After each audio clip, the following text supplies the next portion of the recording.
বলছে আল্লাহর কুদরতি চোখ আছে, অথচ কোরআনে হাকিমের ভিতরে আল্লাহ তাআলা আল্লাহর সরাসরি হাতের কথা বলেছেন। কোরআনে হাকিমের ভিতরে আল্লাহ পায়ের কথা বলেছেন। কোরআনে হাকিমের ভিতরে আল্লাহ বলেন ওয়াল্লাহু সামিউন বাসীর, আল্লাহ বলেন আমি শুনি, আল্লাহ বলেন আমি দেখি। ও মুসলমান, আপনাদের কাছে প্রশ্ন, আল্লাহ শোনেন মানে শোনার জন্য কান আছে, আল্লাহ দেখেন মানে দেখার জন্য চোখ আছে। আল্লাহ বলেন আমার চোখ আছে। সহিহ হাদিস দ্বারা প্রমাণিত জাহান্নাম যখন আরো বেশি চাইবে, আল্লাহ রাব্বুল আলামিন তার পা জাহান্নামের পা দিয়ে জাহান্নামটাকে সংকীর্ণ করে দিবেন। আল্লাহর পা আছে, অথচ বক্তা বলছে আল্লাহর হাত হলো কুদরতি হাত, বক্তা বলছে আল্লাহর পা মানে কুদরতি পা, বক্তা বলছে আল্লাহর চোখ মানে কুদরতি চোখ। কে তাকে অথরিটি দিয়েছে আল্লাহর চোখের সামনে কুদরত শব্দ ব্যবহার করতে? কে তাকে অথরিটি দিয়েছে? আল্লাহর হাত যেখানে আছে ইয়াদুল্লাহ, আল্লাহ তো বলে নাই যে আমার হাত হলো কুদরতি হাত, আল্লাহ বলছেন যে আমার হাত আছে। তুমি হাত শব্দ হাত ধরতেই ব্যবহার করো, ইয়াদ শব্দ হাত ধরতেই ব্যবহার করো, তুমি কেন ইয়াদের সামনে কুদরত ব্যবহার করতে গেলে?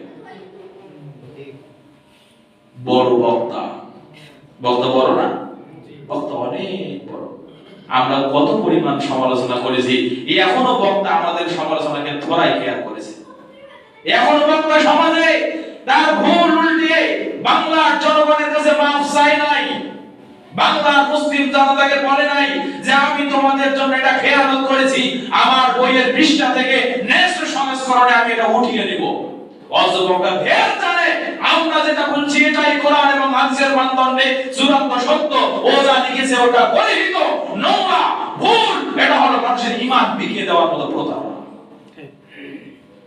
অথচ আপনি বলছেন ও বাবা সে তো অনেক বড় পড়াশোনা করেওয়ালা মানুষ, তার বক্তব্যে যদি না যাই এটা আমার নিজেদের উপরে অত্যাচার করা হবে। বলেন নাউযুবিল্লাহি মিন যালিক।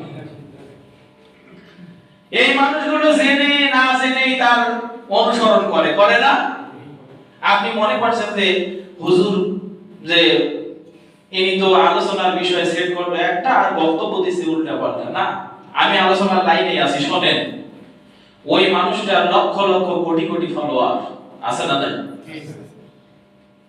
ফলোয়ার এর আরবিটা হলো মুত্তাবি, অনুসারী। কি এটার আরবি কি? অনুসারী, মুত্তাবি, অনুসারী। যিনি কাউকে অনুসরণ করেন এটার প্রকৃত আরবি হলো মুত্তাবি। শুনে রাখেন বিশ্ব মুসলিম, আমি আপনাদেরকে গুরুত্বপূর্ণ একটা বিষয়ে সংক্ষিপ্ত সময় কথা বলবো ইনশাআল্লাহ। আরবিতে অনুসরণ করার জন্য দুটি শব্দ আছে। কয়টি? দুইটি শব্দ আছে। একটা হলো তাকলিদ আর একটা হলো ইত্তিবা। একটা হলো তাকলিদ আর একটা ইত্তিবা। আমি এই দুটো